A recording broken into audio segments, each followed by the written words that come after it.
You will be very surprised to learn what poverty did to Victorian mothers and children. We imagine the Victorian era as a time of elegant ladies, strict gentlemen, and lavish tea parties in luxurious living rooms. We see images of lace and silk, hear the clatter of horses' hooves on cobbled streets, and imagine a world of strict etiquette and industrial progress. But behind this glittering facade lay another reality, one that was grim and unforgiving, especially for those at the bottom of society. It was a world where poverty was not just a lack of money, but a stigma that defined a person's entire life, from birth to death. For women and mothers from the lower classes, this reality was particularly cruel. They were locked in a cage of social prejudice, legal disenfranchisement, and exhausting labor. Watch the video to the end to learn how mothers were forced to make choices that would seem monstrous to us today, and why the most frightening place for a poor family was not prison.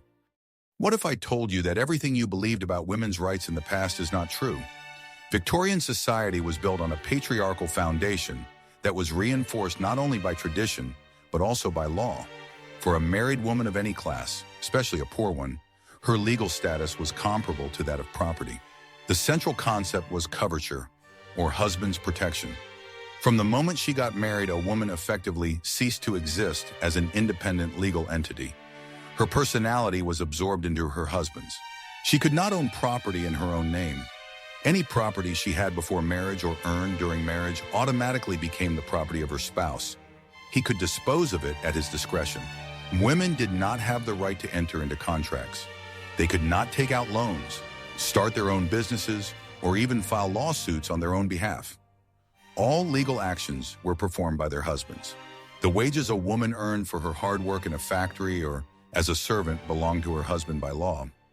He had every right to take all her money. She had no legal means to resist this. Even if they lived apart, the husband had the right to forcibly return his wife home. In such cases, the police and courts almost always sided with the man. Running away from one's husband was considered a violation of his legal rights. The laws of the time did not recognize domestic violence as a crime. The husband had the right to use moderate corporal punishment on his wife for her correction. This gave men virtually unlimited power. This system made women completely dependent. Their survival, well-being, and safety depended entirely on the character and will of their husbands. If he was kind and responsible, she could live a tolerable life. But if her husband was cruel, lazy, or simply squandered all the money, the woman had absolutely no leverage. She was trapped with no hope of help from the law. I'm very interested to hear your point of view. Which of these laws do you think is the most unfair? Write about it in the comments. Are you ready to learn the truth about the myth of the angel in the house? Victorian ideology created a powerful cultural image of the ideal woman, the angel in the house. This ideal prescribed that a woman should be the guardian of the hearth, the moral compass of the family, and a caring mother who devoted herself entirely to the home. Magazines, books, and sermons extolled the image of a woman who created an atmosphere of comfort, peace, and piety in the home. She had to be meek, submissive, and completely detached from the dirty world of commerce and politics. Her sphere was the home and family. This ideal was developed by the middle class and for the middle class. It assumed that the family had enough money for the wife not to work. Her only task was to manage the home and servants. For millions of working-class women, this image was not only unattainable, it was a cruel mockery. They had neither the time, the means, nor the strength to live up to the standard. Their lives were the complete opposite of the glossy picture in the magazine. A poor woman could not afford the luxury of being a keeper of the hearth. She was forced to work hard to keep her family from starving. The ideal of passive and gentle femininity was shattered by the harsh reality of factory workshops and laundries. At the same time, society applied the same moral standards to poor women. If her house was not perfectly clean and her children did not look neat, she was condemned for laziness and immorality. No one took into account that she worked 12 hours a day. This double standard created enormous psychological pressure. Women not only suffered from poverty and exhausting labor, but also carried the burden of guilt for not living up to the imposed ideal. They were doomed to failure in the eyes of society. The gap between the ideal and reality was enormous. On the one hand, poets wrote about women as ethereal creatures. On the other hand, thousands of women worked in inhuman conditions, doing the dirtiest and hardest jobs. Thus, the myth of the angel in the house served not to elevate women, but to reinforce class differences. It created a convenient image against which the poverty and suffering of working-class women appeared to be their own moral failing. But if the ideal was unattainable, what did the economy of a poor family actually look like? In the next chapter, you will learn about the hidden financial mechanisms that allowed them to survive against all odds. I will reveal the best-kept secret of survival for the poor. For the Victorian poor, there were no banks, credit cards, or overdrafts. Their financial life revolved around one central institution, the pawn shop. It was not just a place to pawn things, but the cornerstone of the entire survival economy. The pawn shop was to poor families what the bank was to the middle class. It provided quick, small loans against almost any property. Without this system, millions of people simply could not have made it from paycheck to paycheck. The lives of many families were governed by a weekly cycle. On Monday morning, the mother of the family would go to the pawn shop.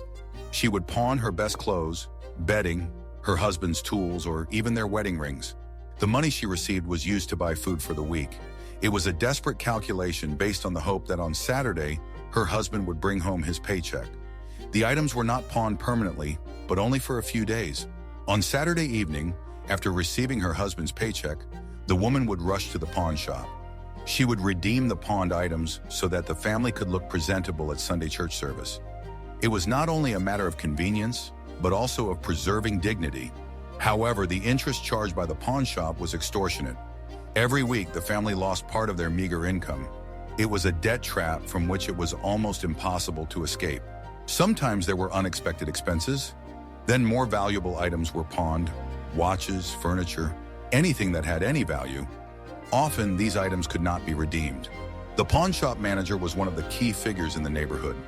He knew the financial situation of every family. His decision to accept an item as collateral or not often determined whether the family would have dinner that evening. This system was humiliating but vitally necessary. It allowed any item to be turned into cash, albeit at a great loss. The pawn shop was the last line of defense before complete collapse and ending up in a workhouse. This is what happened behind the closed doors of Victorian slums. When we imagine a Victorian house, we see multi-room mansions. But for the vast majority of the poor, home was just one room in an overcrowded apartment building or tenement. These buildings were often old and dilapidated, not originally intended to house so many people. A whole family of 6, 8, or even 10 people could huddle in one room. This room was their bedroom, kitchen, and living room. In such a dwelling, there was no question of personal space or privacy. All aspects of life, sleeping, cooking, birth, and death, took place in front of the whole family. This blurred all boundaries and created enormous psychological tension. Sanitary conditions were appalling. There was no running water or sewage system in such houses. Water had to be carried in buckets from a communal tap on the street, which was often located far away. The toilets, if they could be called that, were cesspools in the yard. Dozens or even hundreds of people could use one such toilet. This created a constant threat of disease. Due to overcrowding and lack of ventilation, the air in the rooms was stuffy and heavy. In winter, they were heated with cheap coal, which filled the rooms with acrid smoke. In summer, they were unbearably stuffy. The walls and ceilings were often covered with mold from constant dampness. The dilapidated structures let in cold and moisture. Repairs were almost never carried out in such houses. For the mother of the family, maintaining cleanliness and order in such conditions was an almost impossible task.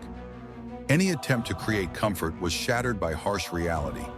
It was a daily and exhausting battle with dirt and chaos.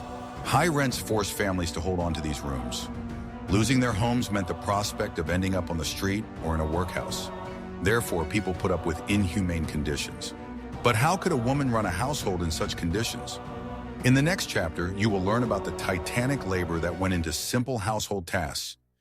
Daily housework in the Victorian era was incredibly hard physical labor, even for wealthy families with servants. For a poor woman who had no appliances, it was a daily grind. This work was invisible to society, but it took all her strength. The main task was to keep the fire going. The coal stove or fireplace was the center of the home. It was used to cook food, boil water, and heat the house. Keeping the fire going required constant attention and physical effort. Washing was one of the most exhausting chores. Laundry was soaked, boiled in huge pots, scrubbed on a washboard, rinsed in cold water, and wrung out by hand. This process could take a whole day and required tremendous physical strength. Buying and preparing food was also a laborious process. There were no refrigerators, so groceries had to be bought every day. Cooking had to be done over an open fire in heavy cast iron pots. Cleaning a crowded room where there were always many people was a never-ending task. The lack of running water meant that any water for washing floors or dishes had to be brought in from outside and then carried back out again. Even darning and mending clothes took a lot of time and effort. Clothes were expensive, so they were constantly being repaired. By the dim light of a candle or kerosene lamp, women spent hours mending worn-out items. All this work fell solely on the shoulders of women. They were expected to do all this work, often while caring for small children or doing piecework for pay. They had no days off or vacations. This titanic labor was not considered real work.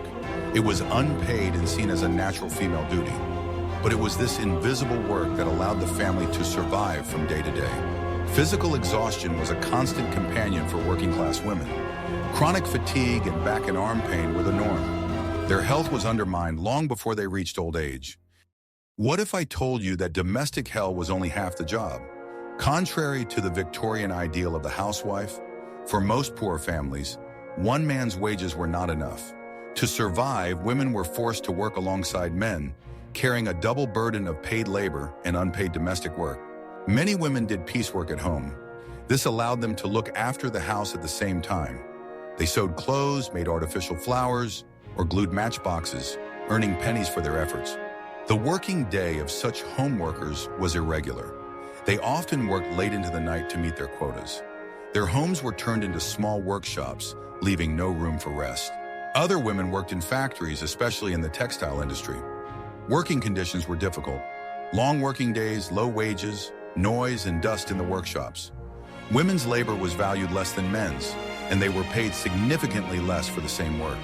Another common area of employment was domestic service. Girls from poor families went to work as maids, cooks, or nannies in middle and upper-class homes. It was hard and humiliating work from morning till night. After 12 to 14 hours of hard work in a factory or someone else's home, a woman would return home. There, a second shift awaited her, cooking dinner, cleaning, doing laundry, and caring for children. There was practically no time left for rest and sleep. This double burden had devastating consequences for women's health. Constant fatigue, lack of sleep, and stress led to premature aging and illness. Their lives were an endless series of responsibilities. At the same time, society did not recognize their contribution. Working mothers were often criticized for neglecting their homes and children. They were blamed for the very problems that were caused by poverty. This system drove women into a hopeless situation. They couldn't not work because their families would starve. But by working, they couldn't fully fulfill the role of the ideal mother and homemaker that society demanded of them. But what happened when the family lost even this meager income? In the next chapter, you will learn about the place that was feared more than anything else. For the Victorian poor, there was a place more frightening than prison: the workhouse. It was an institution designed to help the most disadvantaged, but conditions there were deliberately made so harsh as to deter anyone who could somehow support themselves. The main principle of the workhouse was less attractive. This meant that life inside had to be worse than the life of the lowest paid worker outside. This principle was strictly adhered to. Upon admission to the workhouse, families were separated. Husbands were separated from their wives and children from their parents. They could only see each other occasionally, during short and strictly controlled visits. The inmates were required to wear uniforms. They were deprived of their personal belongings and names and addressed by numbers. This was done to break their will and erase their individuality. Everyone who was able to work was required to do so. The work was hard, monotonous, and often meaningless. The men broke rocks and the women unraveled old ropes into fibers. Discipline was strict and reminiscent of prison. The slightest violation of the rules was followed by punishment, such as deprivation of food. The atmosphere was permeated with despondency and hopelessness. Being sent to a workhouse meant admitting complete defeat. It was the lowest rung of society, a mark of shame for the rest of one's life. People were willing to do anything to avoid this fate. For a mother, losing the opportunity to live with her children and care for them was the greatest tragedy. Fear of the workhouse forced women to take on any job, even the hardest and lowest paid. It was a powerful tool of social control. Food was one of the biggest problems for a poor Victorian family. The diet was meager, monotonous, and often of poor quality. The main goal was not to enjoy or benefit from the food, but simply to fill the stomach to satisfy hunger. The diet was based on the cheapest foods. These were bread, potatoes, oatmeal, and tea. These foods provided calories but contained virtually no vitamins or other essential nutrients. Meat was a rarity and a luxury. At best, a family could afford a small piece of bacon or cheap offal once a week. Fish, especially salted herring, was a more affordable source of protein. Vegetables and fruits were also infrequent guests on the table. They were considered more of a treat than food. Because of this, many suffered from chronic vitamin deficiency. Food adulteration was a huge problem. Merchants often mixed foreign substances into goods to increase their weight and volume. Chalk was added to flour, and used tea leaves and iron filings were added to tea. Milk was diluted with water, and various additives were added to make it white. Butter was often not real butter, but low-quality margarine. When buying food, the poor could never be sure of its quality. Cooking was primitive. Often, a family had only one pot in which they cooked everything. The most common dishes were various soups and stews made from whatever they could get. It was a constant headache for my mother to feed her family on the few pennies she had. She had to be incredibly inventive to make something edible out of the minimum amount of food. It was a daily struggle for calories. Poverty in the Victorian era was perceived not simply as an economic condition, but as a moral vice. The prevailing view in society was that people were poor because of their own laziness, drunkenness, or immorality. This perspective absolved society of responsibility for the existing inequality. Poor women were particularly subject to strong condemnation. They were considered bad housekeepers, incapable of maintaining cleanliness and order. They were accused of being unable to manage their meager family budgets properly. Charity, which was widespread, was often humiliating. Before providing assistance, representatives of charitable societies would visit the homes of the poor to inspect them. They assessed the cleanliness, order, and moral character of the family. To receive assistance, a woman had to demonstrate humility, obedience, and gratitude. Any sign of discontent or pride could lead to refusal. This put people in the humiliating position of beggars. There was a clear division between the worthy and unworthy poor. The worthy were those who found themselves in need due to circumstances beyond their control, such as widows. The unworthy were everyone else who was suspected of laziness or vice. This created an atmosphere of constant surveillance and condemnation. Poor women lived under the watchful eye of neighbors, merchants, and charity workers. Their every move was evaluated in terms of compliance with strict moral standards. If a woman could not maintain the illusion of propriety, she could be deprived of her last support. This forced them to hide their problems and suffering. They were forced to lead a double life, maintaining a facade of respectability. Thus, in addition to physical deprivation, poverty carried with it a heavy burden of shame and humiliation. Women suffered not only from hunger and cold, but also from a constant feeling of inferiority in the eyes of society. Living in constant poverty, powerlessness, and hard labor inevitably affected the psychological state of Victorian mothers. Behind the facade of fortitude and patience lay deep emotional trauma. This was the price of survival that was not written about in books. Constant anxiety was their eternal companion. They worried about whether there would be enough food to last the week, whether someone in the family would fall ill, whether their husband would lose his job. This life on the brink of disaster wore down their nervous systems. A feeling of hopelessness was pervasive. Many understood that they would never escape this poverty. The lack of prospects and hope for a better future led to apathy and depression. The fatigue was chronic, not only physical, but also emotional. Women simply did not have the emotional strength left to show tenderness and affection. They were too exhausted from the struggle for survival. The loss of children was common due to high infant mortality rates. On average, every mother buried several of her children. This grief, which seems unimaginable to us today, was part of their everyday life. Guilt also constantly haunted them. They blamed themselves for not being able to give their children a better life, for their home not being as clean as their neighbors. Public condemnation only intensified this self-flagellation. Their entire lives were devoted to survival. There was no room for joy, rest, self-development, or simple human pleasures. It was an existence reduced to basic needs. Despite all this, they continued to struggle. They found the strength to get up every day and continue their hard labor. It was their resilience and self-sacrifice that sustained millions of poor families. We see that behind the glittering facade of the Victorian era lay a harsh reality for women from the lower classes. Their lives were far from the romantic images we see in movies and books. It was a daily struggle for survival in a world that was hostile to them.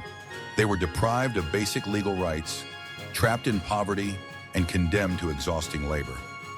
The myth of the angel in the house was nothing more than a cruel mockery, highlighting the gap between ideal and reality. Their suffering and their titanic labor remained invisible to a prosperous society. The story of these women is a reminder of the price paid for industrial progress and the prosperity of the empire. It is a story of resilience, self-sacrifice, and an unyielding will to live in the face of unimaginable hardship. Their fates are an integral part of history that is important to remember. Please suggest topics for future videos that you would like to see on our channel in the comments. And don't forget to subscribe so you don't miss new episodes.